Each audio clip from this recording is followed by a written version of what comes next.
The grand halls of Buckingham Palace had We must witnessed consider the countless moments future of with great triumph and care and tragedy throughout responsibility. British history, but nothing quite prepared the royal household for the events that would unfold on that crisp October morning. King Charles III stood by the towering windows of his private study, his weathered hands clasped behind his back as he gazed out at the London skyline.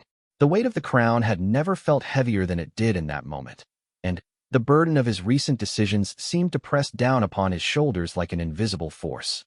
The morning had started like any other, with the king's private secretary delivering the daily briefings and correspondence that required his attention. However, nestled among the routine documents was a letter that would change everything.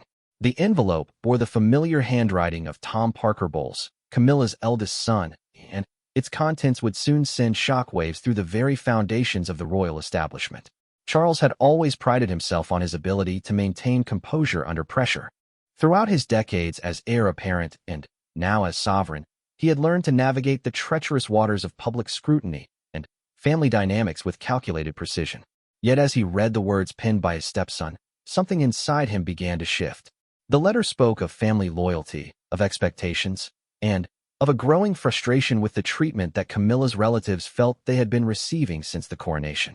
The queen consort herself was unaware of her son's bold decision to reach out directly to the king. She had been attending to her charitable duties that morning, visiting a local hospice as part of her ongoing commitment to healthcare initiatives. The irony was not lost on those who would later learn of the day's events. While Camilla was out spreading goodwill and compassion, a family crisis was brewing behind the palace walls. Tom's letter detailed a series of grievances that had been building for months. He wrote about feeling sidelined during important royal events, about his sister Laura's similar experiences, and about what he perceived as a deliberate attempt to keep the Parker Bowles family at arm's length from the inner circle of the monarchy. The young man, now in his late 40s and a successful food critic in his own right, had never been one to shy away from speaking his mind, but this direct appeal to the king was unprecedented. Charles read the letter 3 times before setting it down on his mahogany desk. Each reading only served to deepen the furrow in his brow and strengthen his resolve.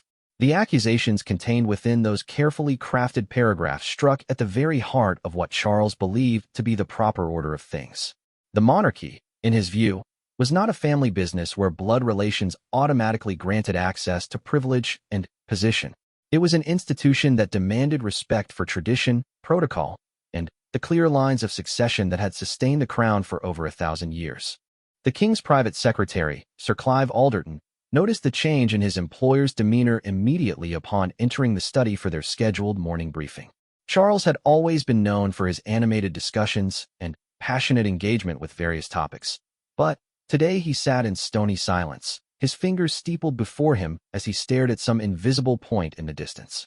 "Your Majesty," Sir Clive began tentatively, "shall we proceed with the review of today's schedule?" Charles turned slowly, his blue eyes carrying a coldness that his longtime aide had rarely witnessed. "Cancel my lunch with the Archbishop," he said quietly. "I need time to think." The dismissal was unlike anything Sir Clive had experienced in his years of service to the royal family. Charles was typically meticulous about his commitments, understanding that each cancelled appointment sent ripples through a carefully orchestrated system of royal duties and public expectations.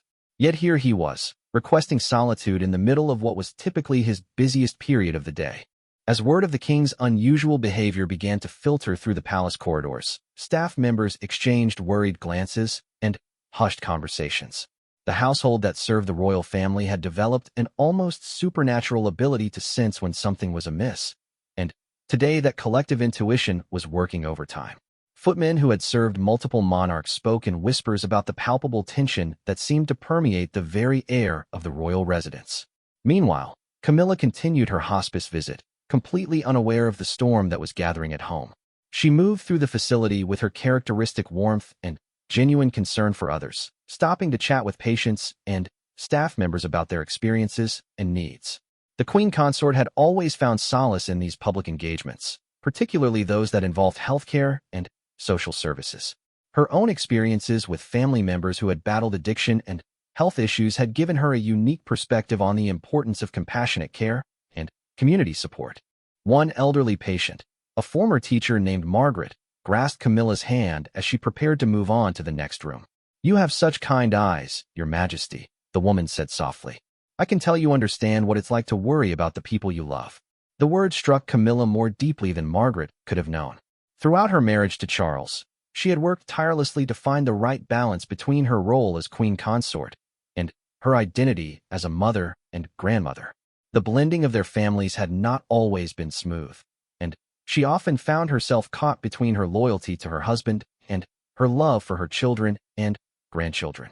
Back at the palace, Charles had retreated to his private apartments, a suite of rooms that reflected his personal tastes and served as his sanctuary from the public demands of royal life. The walls were adorned with his own watercolor paintings, scenes of the Scottish Highlands and English countryside that he had captured during quieter moments over the years. These artistic endeavors had always provided him with a sense of peace and perspective, but today even the familiar surroundings could not ease the turmoil in his mind. The king's thoughts turned to his late mother, Queen Elizabeth II, and how she might have handled such a delicate family situation. Throughout her 70-year reign, she had faced numerous challenges involving the integration of new family members and the management of complex relationships within the extended royal circle. Her approach had always been guided by a deep understanding of duty and an unwavering commitment to the institution of the monarchy above all personal considerations.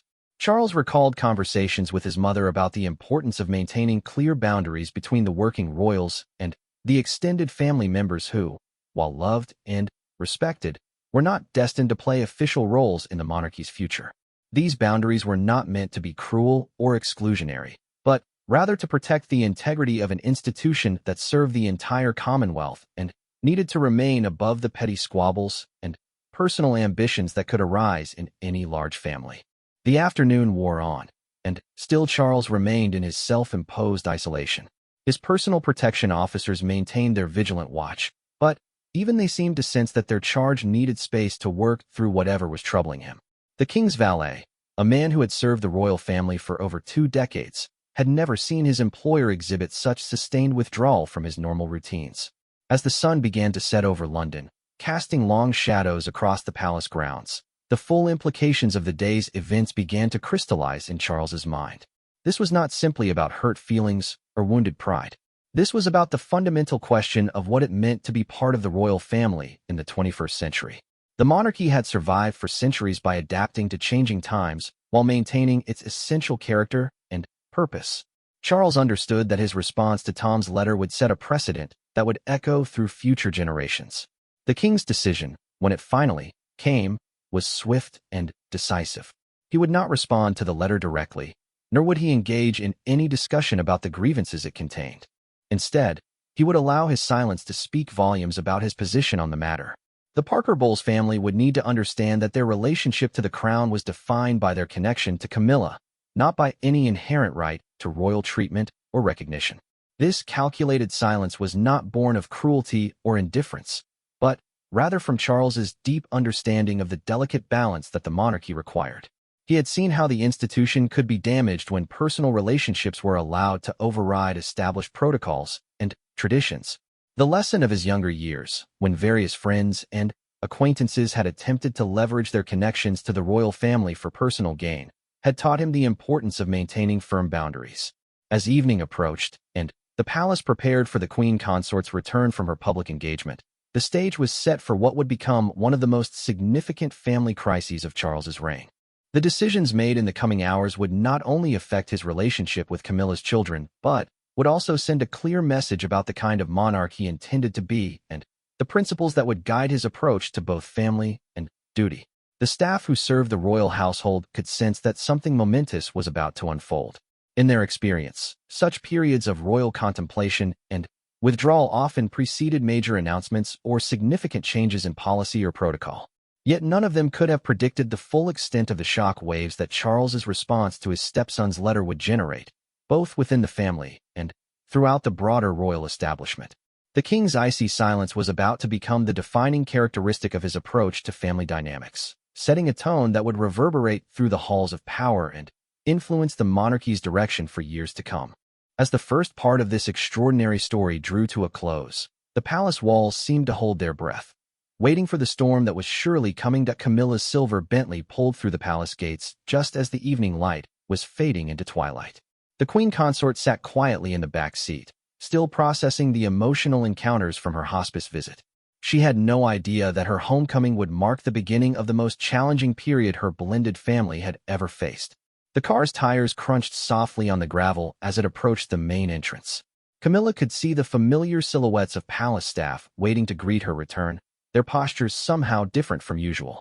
There was a tension in their movements that she couldn't quite place, a subtle shift in the atmosphere that spoke of unease and uncertainty. As she stepped from the vehicle, her private secretary approached with a carefully neutral expression. "Your Majesty, His Majesty is waiting for you in the blue drawing room," she said quietly. The choice of location was significant. The blue drawing room was typically reserved for formal meetings and serious discussions, not the intimate family conversations that usually took place in their private quarters. Camilla made her way through the familiar corridors, her heels clicking rhythmically on the polished marble floors. Palace staff she encountered along the way offered their usual respectful greetings, but she noticed something different in their eyes, a mixture of sympathy and apprehension that made her stomach tighten with worry. The massive doors to the blue drawing room stood slightly ajar, and, through the gap, she could see Charles standing near the fireplace, his silhouette rigid and unmoving. The room's elegant blue silk wall coverings and priceless artwork seemed to absorb the tension that hung thick in the air.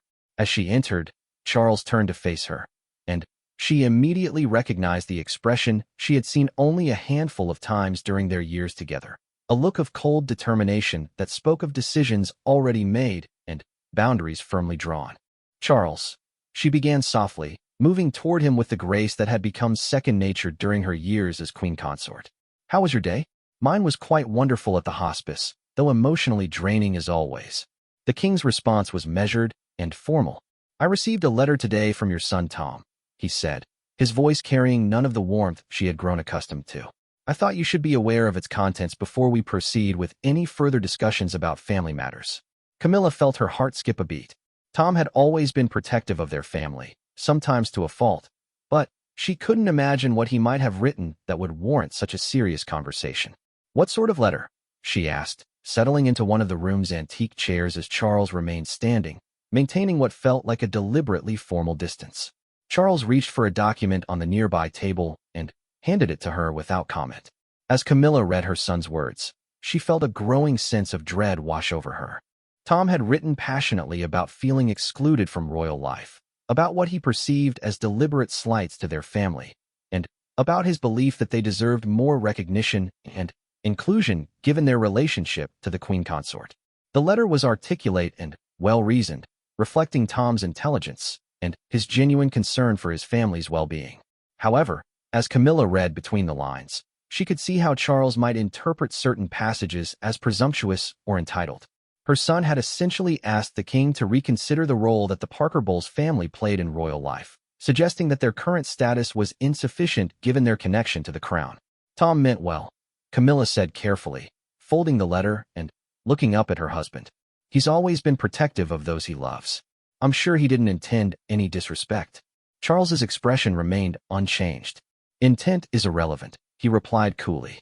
"What matters is understanding and respecting the institution we serve. The monarchy is not a family business where relationships automatically confer privileges or positions. It is a constitutional institution with specific roles and responsibilities that cannot be modified to accommodate personal feelings or desires." The formality of his response chilled Camilla to the bone. This was not the man she had fallen in love with decades ago, nor the devoted husband who had stood by her side through countless challenges. This was the king, speaking with the full authority and distance of the crown, and she realized with growing alarm that he had made a fundamental decision about how to handle her family going forward. "What does this mean for us?" she asked quietly, though she feared she already knew the answer. "It means that your children need to understand their place," Charles replied, moving to stand behind his desk in a gesture that created an even greater physical distance between them. "They are not working royals. They will not be working royals. Their connection to the crown is through you, and that connection carries responsibilities as well as whatever limited privileges they may currently enjoy. The use of your children rather than our children or the children was not lost on Camilla.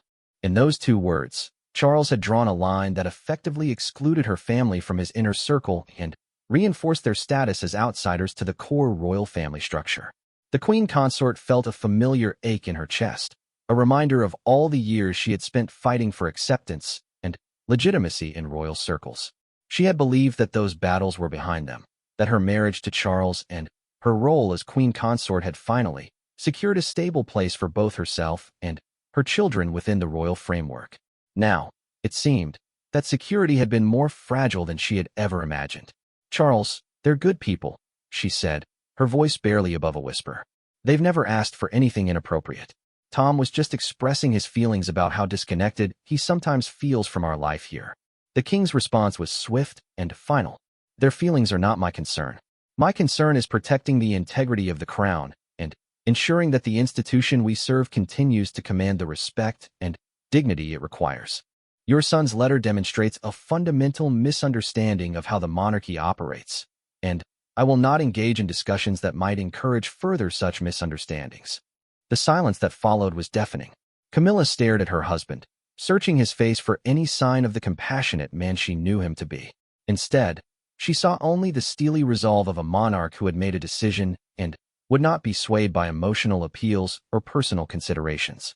"So what happens now?" she asked, though she dreaded the answer. "Nothing happens," Charles replied. "That is precisely the point. Tom's letter will receive no response. There will be no discussions about changing protocols or expanding roles. Your family will continue to attend events when specifically invited and will conduct themselves with the dignity appropriate to their connection to the crown. Beyond that, they should expect nothing." The finality in his voice left no room for negotiation or compromise. Camilla realized that this was not a family disagreement that could be resolved through conversation and mutual understanding. This was a royal decree, delivered by a king to his subjects, and the fact that she was both his wife and the subject of the decree only made it more painful. As the weight of the situation began to fully settle upon her, Camilla thought about her children and grandchildren, about the careful balance they had all worked to maintain between their private family relationships and their public connection to the royal family. Tom and Laura had always been respectful of the boundaries and protocols that governed royal life, but they were also human beings with natural desires for recognition and inclusion from their stepfather.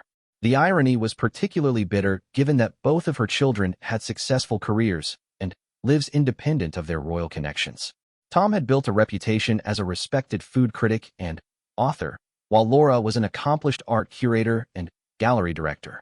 Neither of them needed royal status to validate their worth or success, but they had hoped that their love and loyalty to their mother might be acknowledged and reciprocated within the family structure.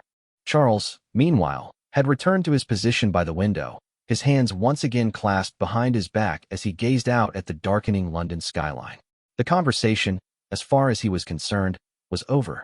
He had delivered his message and established his position, and he expected that to be the end of the matter. The queen consort rose from her chair slowly, feeling suddenly much older than her years. The weight of her dual roles as wife and mother had never felt more crushing than it did in that moment. She had spent years learning to navigate the complex demands of royal life, but nothing had prepared her for having to choose between her loyalty to her husband and her love for her children. "I need some time to think," she said finally, her voice steady despite the turmoil raging within her. Charles nodded curtly. "Of course. I trust you will help your family understand the situation and their expected behavior going forward." As Camilla left the blue drawing room and made her way back through the palace corridors, she felt as though she were walking through a different building entirely. The familiar surroundings that had once represented security and acceptance now felt cold and unwelcoming. The staff members she encountered seemed to sense her distress, offering sympathetic glances while maintaining their professional distance. In her private quarters, Camilla finally allowed herself to absorb the full impact of what had just occurred. Her husband, the man she loved and had supported through countless challenges, had essentially disowned her children because of one letter expressing their feelings about family inclusion. The coldness of his response and the finality of his decision suggested that this was not an emotional reaction, but rather a calculated choice based on his understanding of royal protocol and institutional protection. The queen consort realized that she would need to call Tom and Laura to explain what had happened and to help them understand the new reality of their relationship with the royal family. The conversation would be one of the most difficult of her life, as she would need to balance her role as their mother with her loyalty to her husband and her duties as queen consort. As the evening deepened and the palace settled into its nighttime routines, the foundations of the royal family had been fundamentally altered. Charles's icy silence toward Camilla's family had created a rift that would test every relationship within their blended family structure and force each member to confront the harsh realities of duty, loyalty, and love within the context of one of the world's most scrutinized institutions. The stage was now set for the palace's reaction to this dramatic shift in family dynamics. And the reverberations of the king's decision would soon reach every corner of the royal establishment. The morning after Charles's devastating conversation with Camilla brought an atmosphere to Buckingham Palace unlike anything the seasoned staff had experienced in decades. The household, from the most senior courtiers to the newest footmen, could sense that something fundamental had shifted in the royal family's dynamics. The usual rhythm of palace life continued, but beneath the surface, whispers and worried glances created an undercurrent of tension that seemed to permeate every corridor and chamber. Sir Clive Alderton, the king's private secretary, arrived at his office earlier than usual that morning, his mind already racing through the implications of what he had witnessed the previous day. As one of the most trusted advisors to the monarchy, he had learned to read the subtle signs that indicated when the royal family was facing internal challenges. The king's behavior had been so far outside his normal patterns that Sir Clive knew immediate action would be required to manage whatever crisis was developing. The private secretary's first task was to review the king's schedule for the coming weeks and identify any events or engagements that might be affected by the apparent family discord. Several upcoming occasions had been planned to include members of Camilla's family, and Sir Clive realized that these would need to be carefully reconsidered in light of the new circumstances. The delicate art of royal protocol demanded that any changes be made smoothly and without drawing public attention to internal family tensions. Meanwhile, in the queen consort's private apartments, Camilla sat at her writing desk, staring at a blank piece of stationery. She had spent a sleepless night wrestling with how to communicate the previous day's events to her children, and now faced the daunting task of crafting words that would explain their stepfather's position without completely destroying their relationship with the royal family. The elegant letterhead bore the royal cipher, a reminder of the institutional weight behind every communication that would bear her name. The queen consort's lady-in-waiting, Lady Susan Henderson, had noticed the change in her employer's demeanor immediately upon entering the apartments that morning. Lady Susan had served the royal family for over 15 years and had developed an almost maternal concern for Camilla's well-being during the challenging transition from Duchess to Queen Consort. She could see that something had deeply upset her employer, but royal protocol demanded that she wait for Camilla to share whatever was troubling her. Lady Susan, Camilla finally said, looking up from her blank stationery, "I need to make some telephone calls this morning. Please ensure that I have privacy and that my schedule is kept as light as possible for the next few days." The unusual request confirmed Lady Susan's suspicions that a family crisis was unfolding. In her years of service, she had learned that requests for privacy and schedule modifications typically preceded difficult conversations or challenging decision-making periods. She nodded respectfully and withdrew to make the necessary arrangements, her own concern growing with each step. As the morning progressed, word of the king's unusual behavior began to spread beyond the immediate royal household.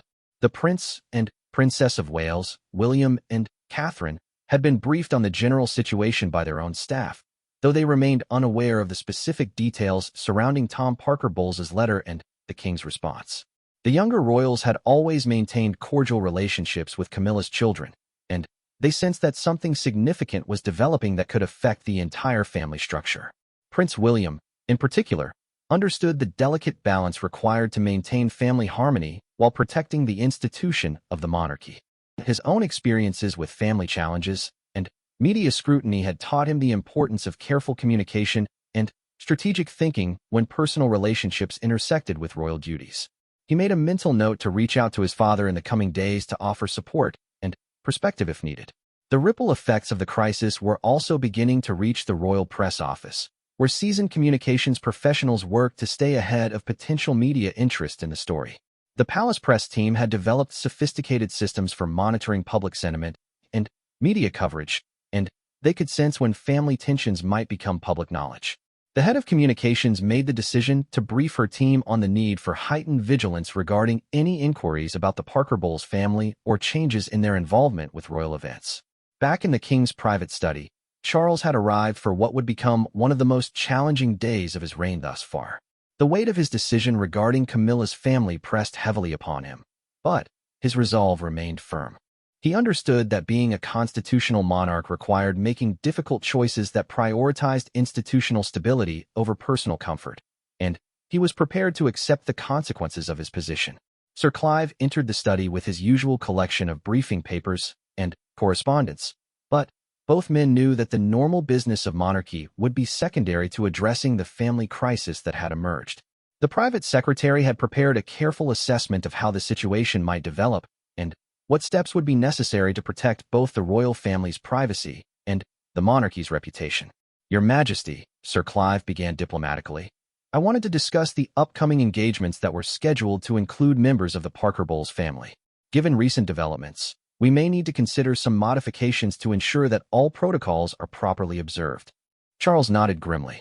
Proceed with whatever changes you deem necessary. The Queen Consort's family will attend only those events to which they are specifically invited, and those invitations should be limited to occasions where their absence would be more noteworthy than their presence.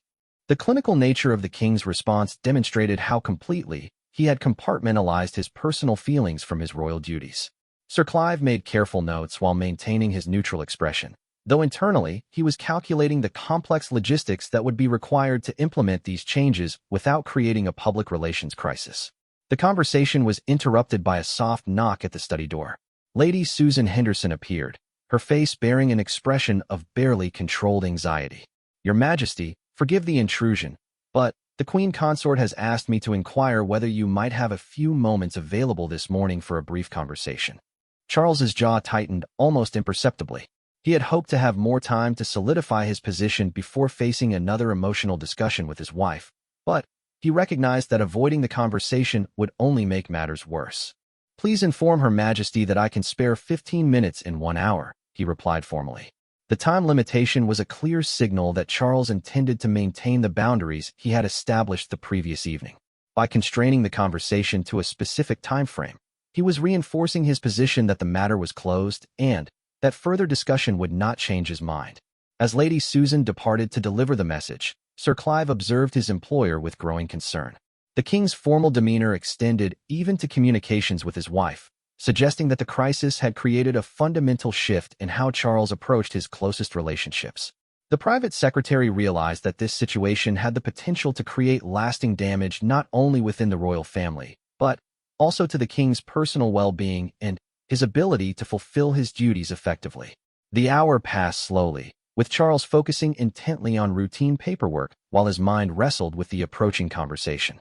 He had always prided himself on his ability to separate his emotions from his royal responsibilities, but the current situation was testing that capacity in ways he had not anticipated. The knowledge that his decision was causing pain to the woman he loved created an internal conflict that he struggled to suppress. Meanwhile, Camilla had used the intervening time to prepare herself for what she suspected would be another difficult exchange with her husband. She had finally succeeded in drafting letters to her children, though the process had been emotionally draining. The words she had chosen were careful and diplomatic, explaining that family dynamics within the royal structure required constant navigation and that recent events had necessitated some adjustments in expectations and involvement. The letters to Tom and Laura struck a delicate balance between honoring their feelings and supporting their stepfather's position.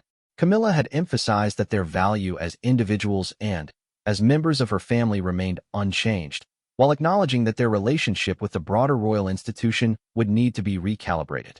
She had also made it clear that she would always love and support them, regardless of the challenges they faced in their unique circumstances. When the time came for the scheduled conversation, Camilla made her way back to the king's study with a heavy heart. She had hoped that a night's reflection might have softened Charles's position, but his insistence on a time-limited meeting suggested that his resolve remained firm. As she entered the familiar room, she noticed that her husband remained seated behind his desk rather than rising to greet her, a subtle but significant breach of the courtesy he typically showed her. Charles, she began, settling into the chair across from his desk, I've written to the children to explain the situation. I wanted you to know that I've emphasized the importance of respecting your position and the institution we serve. The king's expression remained neutral. I appreciate that you understand the necessity of the situation, he replied. I trust that your communications have made clear that no further correspondence on this matter will be welcome or productive. The coldness in his voice caused Camilla to flinch slightly, though she maintained her composure. I've made it clear that the matter is closed, she confirmed. However, I hope you understand that this situation has created some very real pain for people I love deeply. Charles's response was immediate and uncompromising. The feelings of individuals cannot be allowed to compromise the integrity of the crown. Your children are adults who must accept responsibility for their choices and their expectations. My duty is to the institution first, and that duty supersedes all personal considerations. The conversation continued for the remaining minutes of the allotted time, with Camilla attempting to find some middle ground and Charles maintaining his rigid position. When the 15 minutes concluded, the king rose from his desk to signal that the discussion was over, leaving the queen consort with no choice but to accept that her husband's decision was final. As Camilla left the study for the second time in less than 24 hours, she carried with her the devastating realization that her marriage had entered uncharted territory. The man she had loved and supported for decades had chosen institutional loyalty over family harmony, and the consequences of that choice would reverberate through their relationships for months or possibly years to come. The palace staff, meanwhile, had begun to adapt to the new reality that the royal family was facing internal challenges that required careful management and complete discretion. The next phase of the crisis would test every aspect of the royal household's ability to maintain stability and dignity while navigating the treacherous waters of family discord at the highest levels of British society. The letters that Camilla had so carefully crafted reached Tom and Laura Parker Bowles within days of the palace crisis, and their impact was immediate and profound. Tom, sitting in his London flat with his mother's elegant stationery in hand, felt a mixture of confusion, hurt, and anger as he absorbed the carefully diplomatic language that barely concealed the devastating news beneath. His letter to the king had been written from a place of genuine concern and love for his family, yet it had somehow triggered a response that threatened to fundamentally alter their relationship with the royal institution. Laura Parker Bowles, reading her own letter in her art gallery office, experienced a similar emotional whirlwind. As an accomplished professional in her own right, she had always maintained a respectful distance from royal life while supporting her mother's happiness and success. The idea that her family was now being held at an even greater distance from the man who had become such an important figure in their lives was both painful and bewildering. The siblings' first instinct was to reach out to each other, and within hours of receiving their mother's letters, they were seated together in Tom's kitchen, trying to make sense of what had transpired. Both had inherited their mother's intelligence and emotional resilience, but this situation challenged their understanding of family dynamics in ways they had never experienced. I don't understand, Laura said, rereading portions of her mother's letter aloud. We've never asked for anything inappropriate. We've always been respectful of the boundaries and protocols. How did expressing concern about feeling disconnected become such a serious offense? Tom shook his head, still processing the implications of his stepfather's response to what he had considered a heartfelt family communication. I wrote to him as family, he said quietly. I thought that after all these years, after everything Mum has been through, we had earned the right to have honest conversations about our feelings and experiences. The realization that they had fundamentally misunderstood their position within the royal family structure was particularly difficult for both siblings to accept. They had grown up watching their mother navigate the complex transition from private citizen to duchess to queen consort, and they had assumed that their own status and relationships had evolved accordingly. The discovery that they remained essentially outsiders to the core royal family was a harsh awakening to the realities of constitutional monarchy. Meanwhile, back at Buckingham Palace, the reverberations of the king's decision continued to create challenges for the staff and advisors who served the royal household. The master of the household, responsible for coordinating the complex logistics of royal life, found himself reviewing guest lists and seating arrangements for numerous upcoming events.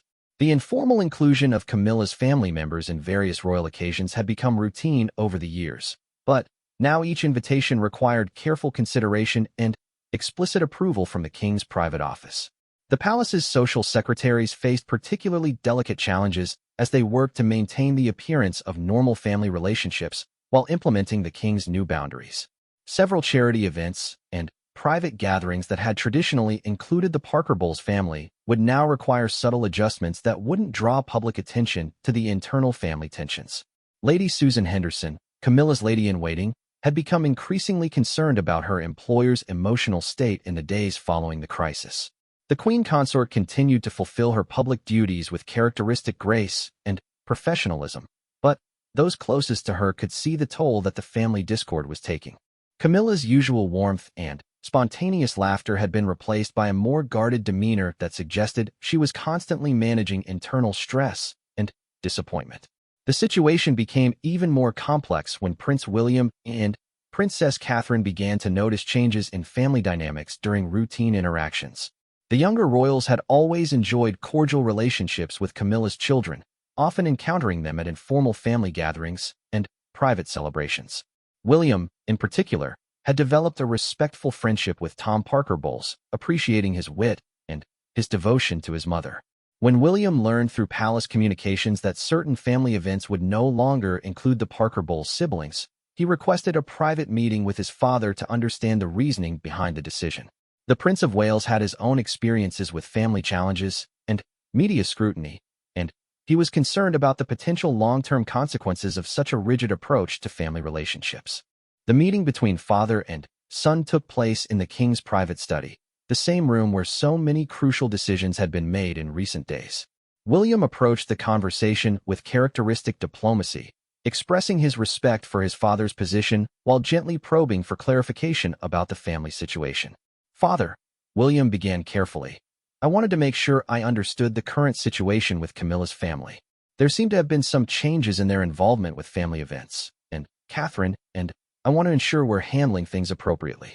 Charles appreciated his son's tactful approach, but his response remained consistent with the position he had established. "Tom Parker Bowles overstepped appropriate boundaries in his communication with me," the king explained. "It became necessary to clarify the distinction between family relationships and institutional roles. Your stepmother's children have no official capacity within the monarchy, and their expectations needed to be properly calibrated." William listened thoughtfully, recognizing the institutional logic behind his father's position while also understanding the human cost of such rigid boundaries. "I understand the importance of maintaining clear protocols," he said. "However, I hope we can find ways to preserve family relationships while protecting the institution. Tom and Laura have always been respectful and supportive of the monarchy." The king's expression softened slightly at his son's words, revealing a glimpse of the internal conflict he had been working to suppress. "This was not a decision I made lightly," Charles admitted. "However, the integrity of the crown must take precedence over personal comfort or family harmony. The monarchy's survival depends on maintaining clear boundaries and refusing to compromise institutional principles for individual desires." The conversation between William and Charles highlighted one of the fundamental challenges facing modern constitutional monarchies: the tension between institutional requirements and human relationships. William understood his father's position from a theoretical perspective, but he also recognized that such rigid adherence to protocol could create lasting damage to family bonds that might ultimately harm the monarchy's stability and public perception. As the days passed, the impact of the crisis began to extend beyond the immediate royal family. Close friends and associates of both Charles and Camilla found themselves navigating carefully around a topic that was clearly causing significant distress to people they cared about. The tight-knit community of royal supporters and longtime friends could sense that something fundamental had shifted in the family dynamics, though most remained unaware of the specific details. Camilla's oldest friends, women who had supported her through decades of public scrutiny and personal challenges, noticed changes in her behavior and demeanor during private gatherings. The Queen Consort had always been remarkably resilient in the face of adversity, but this situation seemed to be testing her emotional reserves in unprecedented ways. Her friends found themselves offering support and encouragement while respecting her privacy and avoiding direct questions about the source of her obvious distress. The king, meanwhile, threw himself into his royal duties with even greater intensity than usual. His staff noticed that he was working longer hours and taking on additional engagements, as if trying to distract himself from the personal consequences of his institutional decisions. The constant activity served to reinforce his commitment to duty over personal considerations, but it also created concerns about his physical and emotional well-being. Sir Clive Alderton had begun to monitor the king's schedule more carefully, looking for opportunities to encourage rest and reflection. The private secretary understood that the stress of managing both a new reign and a family crisis could have serious consequences for the monarch's health and effectiveness. However, Charles seemed determined to prove that his personal sacrifices were justified by his unwavering commitment to his royal responsibilities. The ripple effects of the crisis also began to influence staff dynamics within the palace. Employees who served both the king and queen consort found themselves carefully navigating between their dual loyalties, ensuring that they maintained appropriate professional boundaries while supporting both members of the royal couple. The situation required unprecedented levels of discretion and sensitivity from staff members who were already skilled at managing complex royal protocols. As the first week following Tom's letter drew to a close, the palace had settled into a new rhythm that accommodated the king's decision while maintaining the appearance of family unity for public consumption. However, beneath the surface, the emotional toll of the crisis continued to grow, affecting not only the immediate family members, but also the broader network of people who served and supported the royal household. The stage was now set for the final phase of this extraordinary family drama, as the long-term consequences of Charles's icy silence toward Camilla's family began to crystallize, and the true cost of prioritizing institutional loyalty over personal relationships became clear to everyone involved in the royal establishment. 3 months had passed since Tom Parker Bowles's letter had triggered the most significant family crisis of Charles's reign, and the consequences of the king's decision continued to reverberate throughout the royal establishment. What had begun as a private family disagreement had evolved into a fundamental shift in how the monarchy approached relationships between working royals and extended family members, setting precedents that would influence royal protocol for generations to come. The first major test of the new family dynamics came during the planning for the traditional Christmas celebrations at Sandringham. For years, the festive season had provided opportunities for the blended royal family to come together in a more relaxed atmosphere, with Camilla's children and grandchildren joining the extended royal gathering for various events and traditions. However, this year's planning process revealed the stark reality of how Charles's decision had altered the family landscape. The queen consort found herself in the painful position of having to explain to her children that their usual invitation to join the Christmas celebrations would not be forthcoming. The conversation, conducted over a family dinner at Tom's London home, was one of the most difficult of Camilla's life as she watched her adult children struggle to understand how their family relationships had been so dramatically redefined. "Mom," Laura said softly, her voice carrying a mixture of hurt and confusion, "we've been part of these celebrations for years.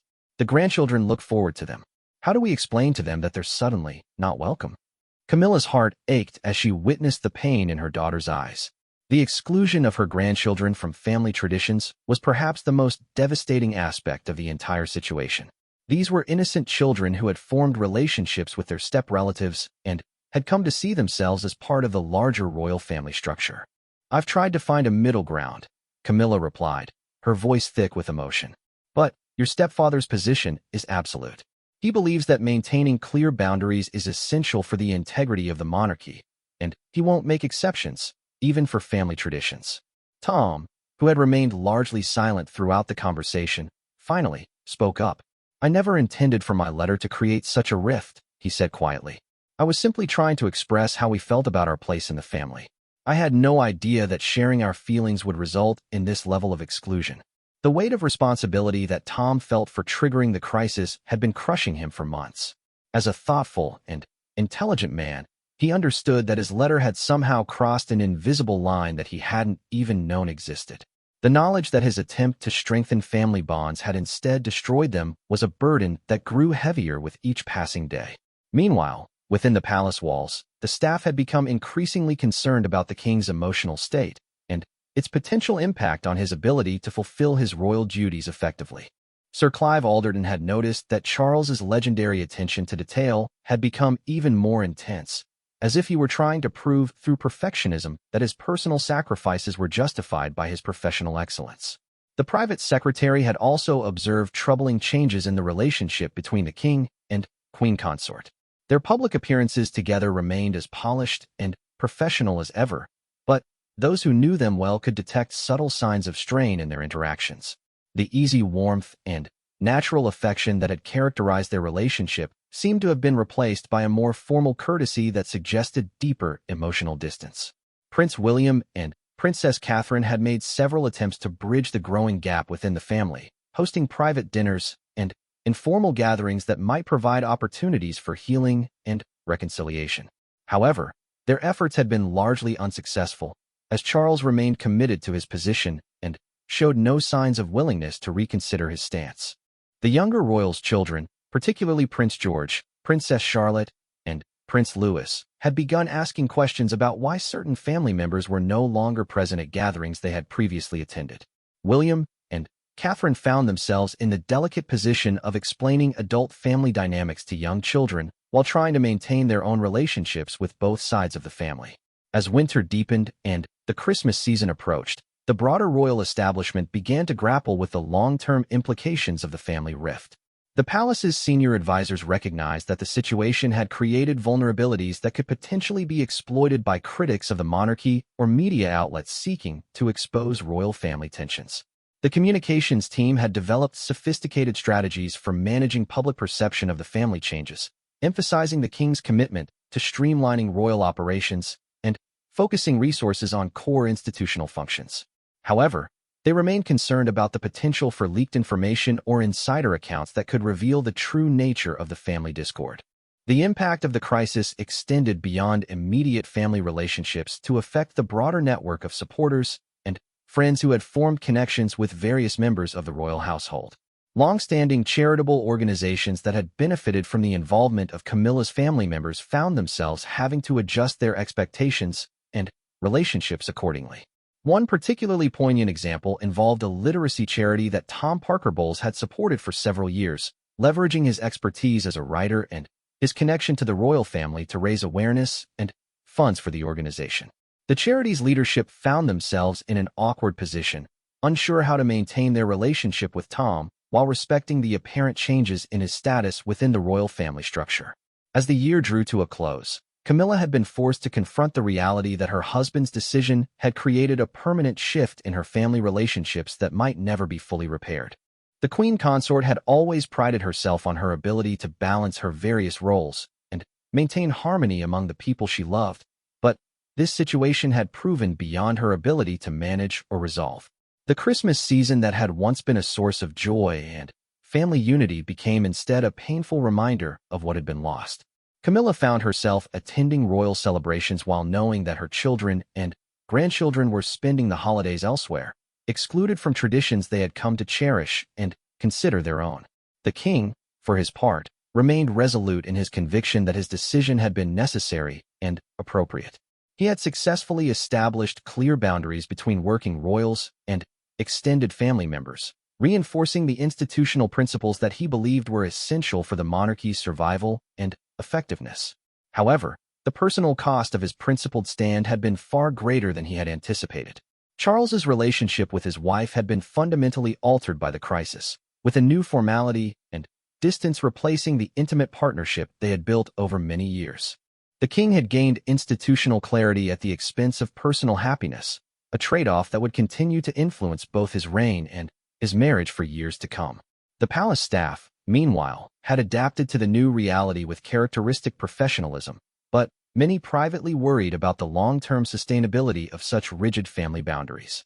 The human cost of the king's decision was evident to everyone who served the royal household, and there was a growing sense that the cure might prove more damaging than the disease it was intended to address. As the story reached its conclusion, the royal family had been forever changed by one man's letter and one king's response. The boundaries between duty and family, between institutional loyalty and personal love, had been tested and redrawn in ways that would echo through the monarchy for generations. Charles's icy silence toward Camilla's family had achieved its intended goal of reinforcing royal protocols, but it had also created wounds that might never fully heal and raised questions about whether the price of institutional purity was worth the human cost it demanded. The shock that had initially reverberated through the palace had settled into a new normal that everyone involved would have to learn to navigate, carrying with them the knowledge that in the highest echelons of British society, even family love must sometimes yield to the demands of duty and the preservation of ancient institutions.